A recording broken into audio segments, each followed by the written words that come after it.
콜롬비아 대통령의 충격 발언에 전 세계가 발칵 뒤집어졌습니다. 우리는 중국과 미국, 유럽의 제안을 단호히 거절합니다. 새벽 5시 콜롬비아 해군 작전실이 긴급히 움직이기 시작했습니다. 한국이 제안한 단 한마디, 그 한마디로 인해 콜롬비아 정부는 세계 최강 대국들과 등을 지는 극단적 결정까지 내리게 됩니다. 대체 한국이 제안한 것은 무엇이었을까요? 한국의 제안은 감히 상상을 초월합니다. 더 충격적인 것은 그 말 한마디가 불러일으킨 세계적인 파장. 그들은 자신들의 이익을 위한 야심만 가득 채우려 했습니다. 그러나 한국만은 달랐습니다. 그들은 진심이었습니다. 도대체 무슨 일이 벌어진 걸까요? 그 전에 잠깐 1초 만에 누를 수 있는 좋아요 버튼을 꾹 눌러주시면 영상 제작에 아주 큰 힘이 됩니다. 그럼 바로 시작하겠습니다. 총성이 바다 위에 울려 퍼졌습니다. 저는 유엔 해양안보 전문가 엘리자베스 콜린스입니다. 20년간 전 세계 분쟁 지역을 다니며 해양 테러와 해적 문제를 해결해왔죠.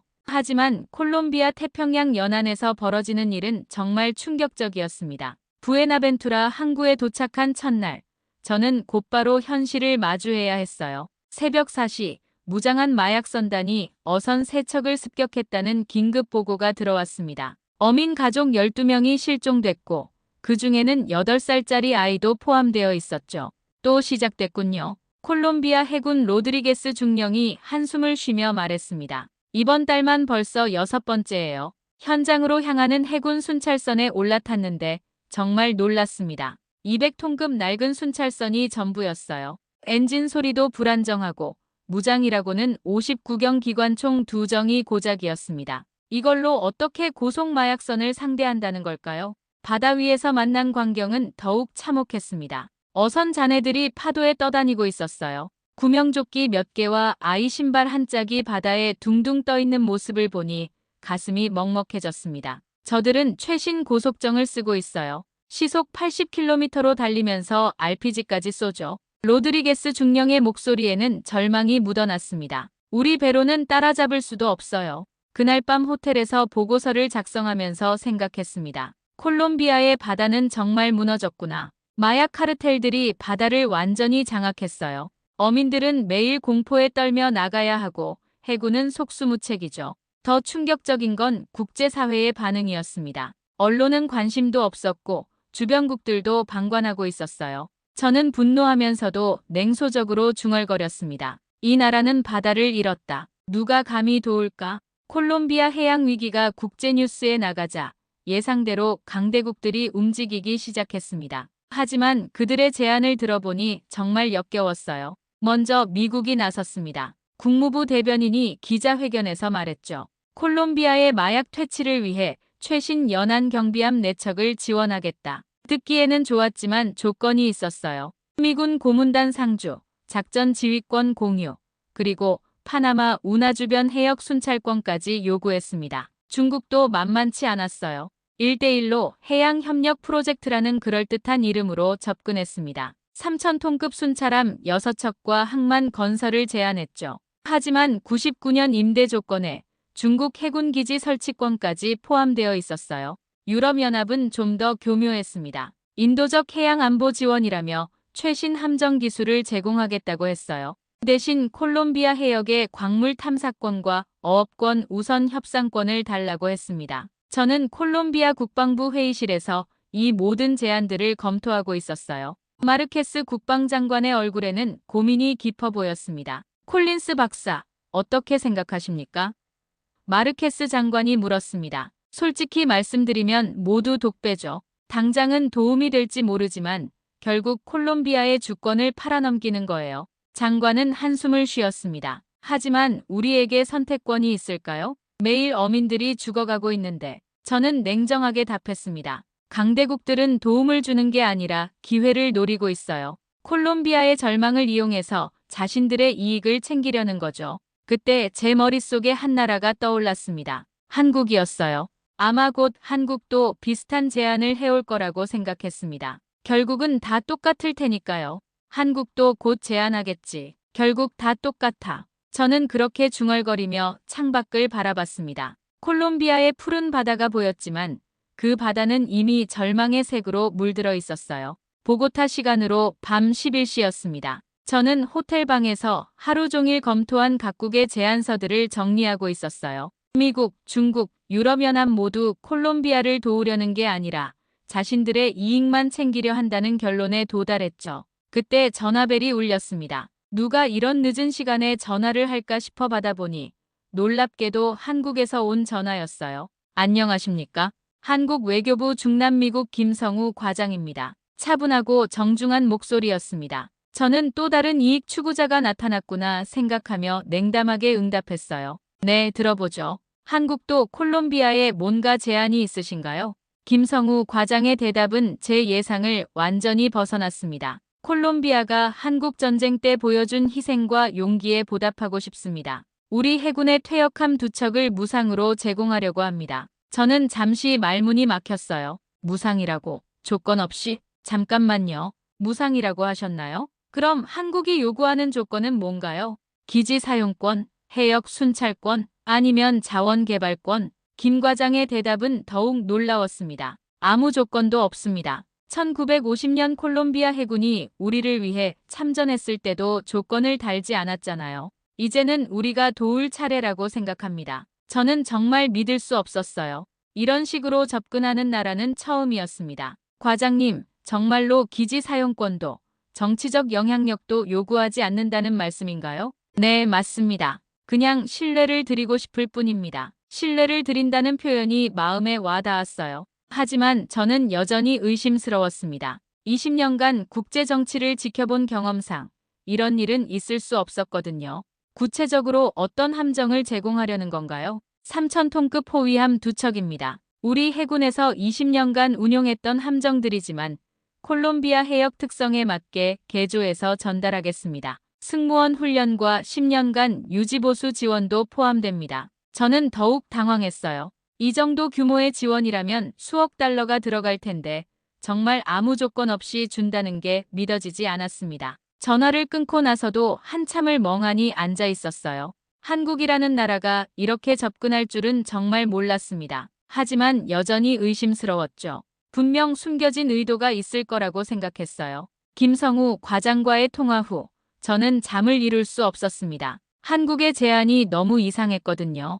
그러다 문득 한 사람이 떠올랐어요. 박중민 대위였습니다. 5년 전 아프가니스탄에서 일어난 일이었습니다. 저는 유엔 평화유지군 작전 조정관이었고 박중민 대위는 한국군 파병부대의 정보장교였죠. 정말 성실하고 유능한 사람이었어요. 그때 저희가 담당했던 지역에서 민간인 오폭 사건이 발생했습니다. 탈레반으로 오인한 민간인 가족 4명이 희생됐죠. 문제는 정확한 정보를 제공하지 못한 정보부서의 실수였는데 정치적으로 누군가 책임을 져야 했어요. 미군 측에서는 한국 정보장교의 오판이라고 주장했습니다. 한국 정부도 국제적 압력에 굴복해서 박중민 대위를 희생양으로 만들었어요. 저는 그때 정말 분노했습니다. 이건 명백한 누명이야.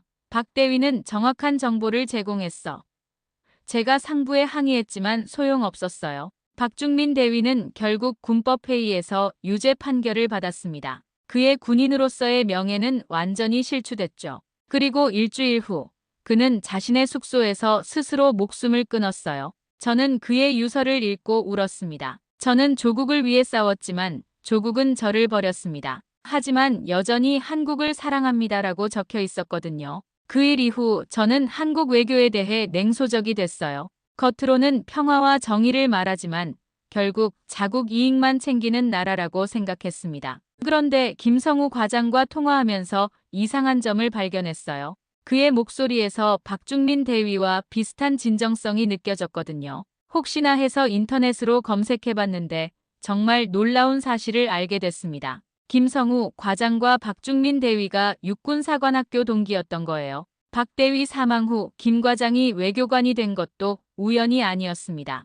그는 친구의 죽음을 계기로 진짜로 도움이 되는 외교를 하고 싶어서 외교부에 들어갔던 거죠. 다음 날 아침 김 과장에게 다시 전화를 걸었습니다. 과장님, 혹시 박중민 대위를 아시나요? 전화 너머로 잠시 침묵이 흘렀어요. 그리고 김 과장의 떨리는 목소리가 들렸습니다. 네, 제 절친한 친구였습니다. 그를 구하지 못해서 평생 후회하고 있어요. 그래서 이런 방식으로 외교를 하시는 건가요? 그를 잊지 않기 위해 그리고 진짜로 도우려는 겁니다. 조건 없이 말이에요. 저는 그제야 이해할 수 있었어요. 한국의 이번 제안에는 정말 숨겨진 의도가 없었습니다. 한 사람의 죽음이 바꾼 외교 철학이었던 거죠. 박중민 대위와 김성우 과장의 이야기를 알고 나니 저는 한국 외교에 대해 다시 생각해보게 됐습니다. 정말로 이들이 다른 방식으로 외교를 하고 있는 건지 확인해보고 싶었어요. 저는 UN 데이터베이스에 접속해서 한국의 최근 5년간 해외 지원 현황을 조사했습니다. 그리고 정말 놀라운 사실들을 발견했어요. 첫 번째로 눈에 띈 건 필리핀 사례였습니다. 2022년 필리핀 남부 해역에서 해적 문제가 심각해졌을 때 한국이 퇴역 구축함 2척을 무상으로 제공했더군요. 조건은 딱 하나였어요. 해적 소탕에만 사용할 것, 기지 사용권도 정치적 영향력도 요구하지 않았습니다. 그 결과 필리핀 해역의 해적 사건이 90% 감소했어요. 필리핀 국방장관이 한국은 우리에게 희망을 줬다고 공개적으로 감사 인사를 표했죠. 두 번째는 가나였습니다. 한국전쟁 참전국인 가나에 10년간 매년 100명씩 대학생 장학금을 지원하고 있었어요. 조건 없이요. 가나 교육부 장관이 한국은 70년 전 우리의 희생을 여전히 기억하고 있다며 감동받았다는 기사도 찾을 수 있었습니다. 터키는 더욱 인상적이었어요. 한국이 매년 터키 군 장교 10명을 한국으로 초청해서 무료로 교육하고 있었습니다. 터키 국방부 관계자는 한국은 우리가 함께 피를 흘린 형제 국가임을 증명하고 있다고 말했더군요. 에티오피아의 경우는 정말 감동적이었어요. 한국이 에티오피아의 의료진 파견과 병원 건립을 지원하면서 6.25 전쟁 때 황실 근위대를 보내준 은혜를 갚고 싶다고 명시했어요. 에티오피아 정부는 70년이 지났는데도 기억해주다니라며 깊이 감동했다고 발표했습니다. 하지만 가장 충격적인 건 콜롬비아 관련 자료였어요. 1951년 콜롬비아가 한국 전쟁에 참전했을 때의 기록을 찾아봤는데 정말 놀라웠습니다. 콜롬비아는 당시 미군도 꺼리던 최전방 투입을 자원했어요. 그들의 해군 부대는 인천 상륙작전에도 참여했고 3년간 420명의 장병을 파견했습니다. 그 과정에서 19명이 전사하고 69명이 부상당했죠. 그런데 놀라운 건 콜롬비아 정부조차 이 사실을 제대로 기억하지 못하고 있었다는 점이었어요. 당시 참전했던 콜롬비아 해군 장교들 대부분이 이미 세상을 떠났고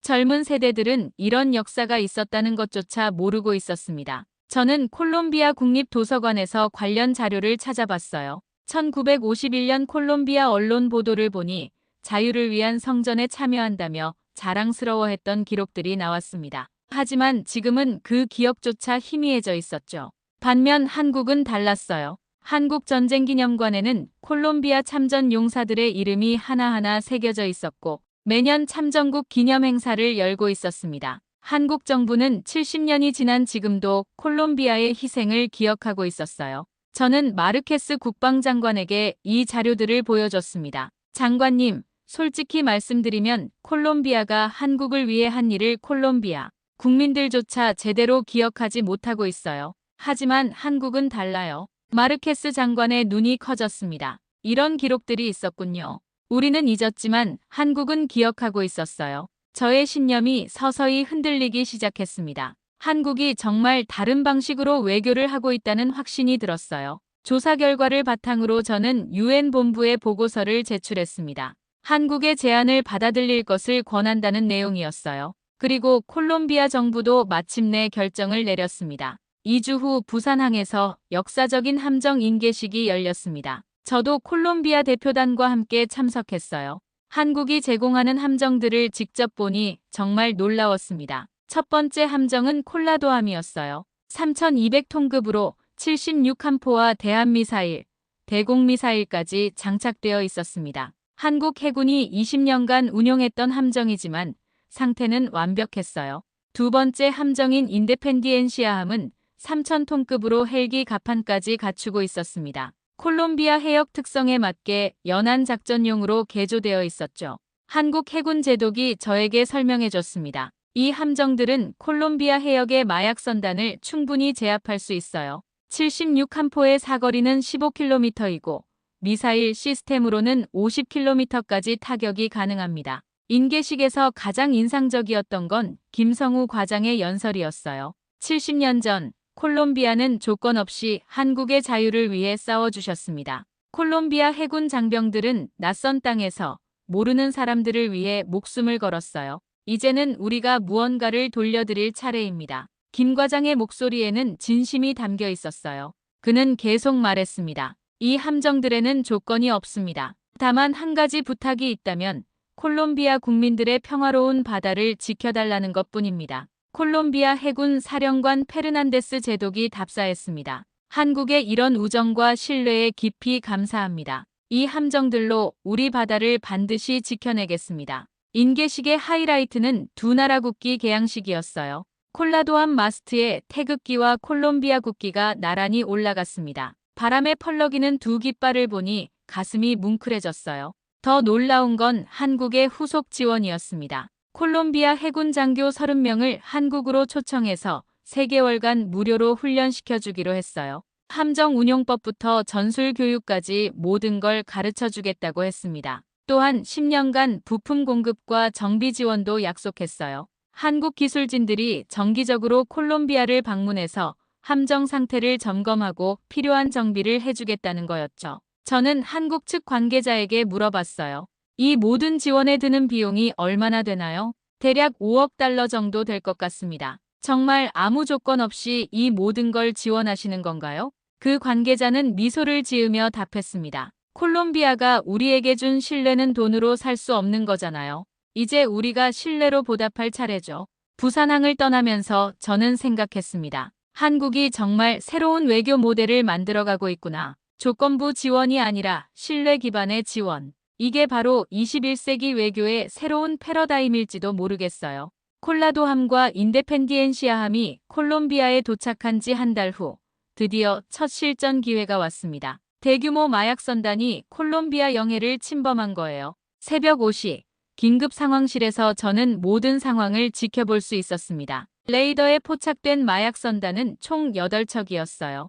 고속정 6척과 대형 모선 2척으로 구성되어 있었습니다. 콜라도함, 목표물과의 거리 25km입니다. 함장의 목소리가 무전기를 통해 들려왔어요. 기존의 200톤급 순찰선으로는 절대 상대할 수 없는 규모였지만 콜라도함은 달랐습니다. 76함포가 화염을 뿜으며 경고 사격을 시작했어요. 마약선단은 도망치려 했지만 소용없었습니다. 콜라도함의 최고 속력은 32노트였거든요. 마약선들을 쉽게 따라잡을 수 있었어요.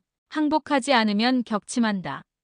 최후 경고가 떨어졌지만 마약선들은 RPG로 반격했습니다. 그 순간 콜라도함의 진가가 드러났어요. 함대공 미사일 시스템이 작동하면서 날아오는 RPG를 모두 요격했습니다. 그리고 76함포가 정밀 타격을 시작했어요. 15분 만에 전투는 끝났습니다. 마약선 8척 중 6척이 격침되고 2척이 항복했어요. 콜롬비아 해군 역사상 가장 완벽한 승리였습니다. 더 놀라운 건 국제사회의 반응이었어요. CNN이 특집 뉴스로 다뤘습니다. 무기를 판 것이 아니라 신뢰를 보낸 나라, 한국. 콜롬비아 해역에서 벌어진 이 작전은 새로운 국제 협력의 모델을 보여줬다. BBC도 마찬가지였어요. 한국이 보여준 것은 조건 없는 우정의 힘이다. 이것이야말로 진정한 외교다. UN 안전보장이사회에서도 한국의 지원 방식을 높이 평가했습니다. 사무총장이 직접 성명을 발표했어요.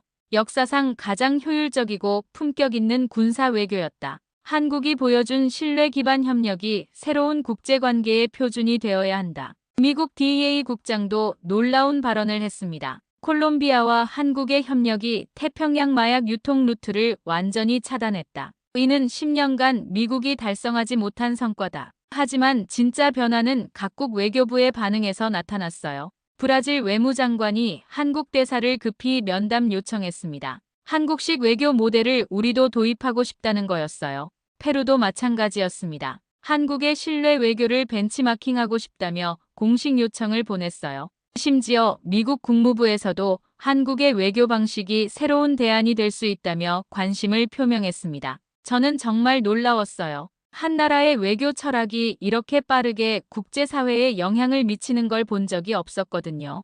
유럽연합 외교안보정책 고위 대표도 성명을 냈습니다. 한국이 보여준 것은 힘의 논리가 아닌 신뢰의 논리다. 이것이 21세기 외교가 나아가야 할 방향이다. 가장 인상적이었던 건 중국의 반응이었어요. 중국 외교부 대변인이 한국의 외교 방식에서 배울 점이 많다고 공개적으로 인정한 거예요. 평소에 자존심이 강한 중국이 이런 말을 하다니 정말 놀라웠습니다. 저는 그날 밤 호텔에서 생각했어요. 한국이 단순히 콜롬비아를 도운 게 아니라 국제 외교의 새로운 패러다임을 제시한 거구나. 조건부 지원이 아닌 신뢰 기반 협력. 이게 바로 미래의 외교 모델인 것 같았어요. 콜라도함의 대승리 이후 6개월이 흘렀습니다. 콜롬비아 바다는 완전히 달라져 있었어요. 마약 선단의 습격 사건은 단 한 건도 발생하지 않았고 실종 어민도 0명이었습니다. 저는 부에나벤투라 항구를 다시 찾았어요. 6개월 전과는 완전히 다른 풍경이었습니다. 어민들이 안심하고 바다로 나가고 있었고 아이들이 해변에서 마음껏 뛰어놀고 있었어요. 로드리게스 중령을 만났을 때 그의 얼굴에는 환한 미소가 떠 있었습니다. 콜린스 박사님, 정말 기적 같은 변화예요. 마약선이라는 게 이제 전설 속 이야기가 됐어요. 콜라도함의 위력이 그렇게 대단한가요? 함정 자체도 훌륭하지만 더 중요한 건 우리 승무원들의 자신감이에요. 한국에서 훈련받고 온 장교들이 완전히 달라졌거든요. 정말 그랬어요. 한국에서 3개월 훈련을 받고 온 콜롬비아 해군 장교들은 자신감이 넘쳤습니다. 한국 해군의 선진 전술과 기술을 익혀온 덕분이었죠. 하지만 가장 큰 변화는 콜롬비아 국민들의 인식이었어요. 거리에서 만난 한 어민 아저씨가 말했습니다. 한국이라는 나라가 정말 고마워요. 70년 전 우리가 도왔던 걸 아직도 기억하고 있다니. 우리 자신도 잊고 있었는데 말이에요. 젊은이들도 마찬가지였어요. 대학가에서는 한국어 학습 붐이 일었고 한국 문화에 대한 관심이 폭발적으로 증가했어요. 그리고 마침내 제가 오랫동안 준비해온 순간이 왔습니다. 유엔 총회에서 특별 연설을 하게 된 거예요. 뉴욕 유엔 본부 총회장에 섰을 때 저는 떨렸어요. 193개국 대표들이 지켜보는 가운데 저는 마이크 앞에 섰습니다. 존경하는 각국 대표 여러분, 저는 지난 6개월간 콜롬비아에서 놀라운 변화를 목격했습니다. 저는 차근차근 설명했어요. 콜롬비아의 해양 위기, 각국의 조건부 제한들, 그리고 한국의 무조건적 지원까지. 한국은 무기를 판 나라가 아닙니다. 신뢰를 보낸 나라입니다. 그 신뢰는 어떤 무기보다도 강했습니다. 총회장이 조용해졌어요. 모든 대표들이 집중하고 있었습니다. 70년 전 콜롬비아가 한국에게 보여준 것도 바로 이런 신뢰였습니다. 조건 없는 우정, 대가 없는 희생. 그리고 한국은 그 신뢰를 70년간 가슴에 품고 있다가 이제 돌려준 것입니다. 저는 한국식 외교 모델을 새로운 국제관계의 표준으로 제안했습니다. 조건부 지원이 아닌 신뢰 기반 협력, 단기적 이익이 아닌 장기적 우정. 연설이 끝나자 총회장의 박수가 터져 나왔어요. 기립박수였습니다. 193개국 대표들이 모두 일어서서 박수를 쳤어요. 연설 후 저는 콜롬비아로 돌아갔습니다. 부에나벤투라 항구에서 콜라도함을 다시 보니 감회가 새로웠어요. 함정 위에는 여전히 태극기와 콜롬비아 국기가 나란히 펄럭이고 있었습니다. 바람에 흩날리는 두 깃발을 보며 저는 조용히 중얼거렸어요. 박중민, 너의 조국은 정말 대단한 나라였어. 나도 이제 진심으로 한국을 믿게 됐어. 그 순간 저는 깨달았습니다. 한국이 보여준 건 단순한 군사 지원이 아니었어요. 신뢰를 바탕으로 한 새로운 외교 철학이었죠. 그리고 그 철학이 세상을 조금씩 바꿔가고 있었어요. 태평양 위로 해가 저물어가고 있었습니다. 두 깃발은 여전히 바람에 펄럭이고 있었고 콜롬비아의 바다는 평화로웠어요. 한국이 심은 신뢰의 씨앗이 마침내 꽃을 피운 순간이었습니다. 오늘의 이야기가 마음에 닿았다면 여러분도 누군가에게 작은 신뢰를 건네보는 하루가 되시길 바랍니다. 이런 이야기를 더 전해드릴 수 있도록 좋아요와 구독 잊지 말고 눌러주세요. 다음 영상에서도 한국의 따뜻한 외교와 품격 계속 전해드리겠습니다. 감사합니다.